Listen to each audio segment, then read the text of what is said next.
Hello guys, പുതിയ വീഡിയോയിലേക്ക് എല്ലാവർക്കും സ്വാഗതം. അപ്പോൾ ഇന്ന് ഫ്രൈഡ് റൈസും ചില്ലി ചിക്കനാണ് ഉണ്ടാക്കുന്നത്. അതിന് ഞാൻ കുറച്ച് വെജിറ്റബിൾസ് എടുത്ത് വെച്ചിട്ടുണ്ട് കേട്ടോ.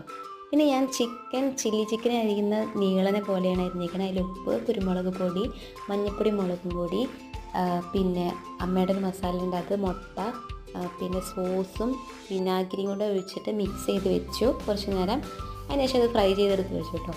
ഇനി ഞാൻ ഫ്രൈഡ് റൈസ് ഉണ്ടാക്കാൻ കുറച്ച് വെജിറ്റബിൾസ് കട്ട് ചെയ്ത് വെച്ചിട്ടുണ്ട്. അപ്പോൾ നമുക്ക് അത് കാണാം. ആദ്യം ഞാൻ മുട്ട കൊത്തിപ്പൊരിച്ചു. നിങ്ങളുടെ നാട്ടിൽ എങ്ങനെ പറയണമെന്ന് അറിയില്ല, ഇവിടെ അങ്ങനെ പറയാം. കൊത്തിപ്പൊരിച്ച് വെച്ചിട്ടുണ്ട്. പിന്നെ ഓരോ വെജിറ്റബിൾസും നമ്മൾ പാനിലേക്ക് ഇട്ട് കൊടുത്തു. ഹാഫ് ബോയിലാണ് ചെയ്തത്. എന്നിട്ട് വലിയ ഡവറിലേക്ക് ഇതെല്ലാം കൂടെ മിക്സ് ചെയ്ത് വെച്ചു. എന്നിട്ട് കുരുമുളക് പൊടി ഇട്ടു. ഇനി നമ്മൾ ഫ്രൈഡ് ചില്ലി ചിക്കൻ ഉണ്ടാക്കാനായിട്ട് ക്യാരറ്റും ക്യാപ്സിക്കും സവാളയും കാഷ്യൂനട്ടും കൂടെ യൂസ് ചെയ്യുന്നുണ്ട്. പിന്നെ നമ്മുടെ സോസും. അപ്പോൾ എൻ്റെ കുക്കിംഗ് വീഡിയോ ഇത്രേ ഉള്ളൂ. ഇഷ്ടപ്പെട്ടാൽ ലൈക്ക് ചെയ്യുക, ഷെയർ ചെയ്യുക, സബ്സ്ക്രൈബ് ചെയ്യുക.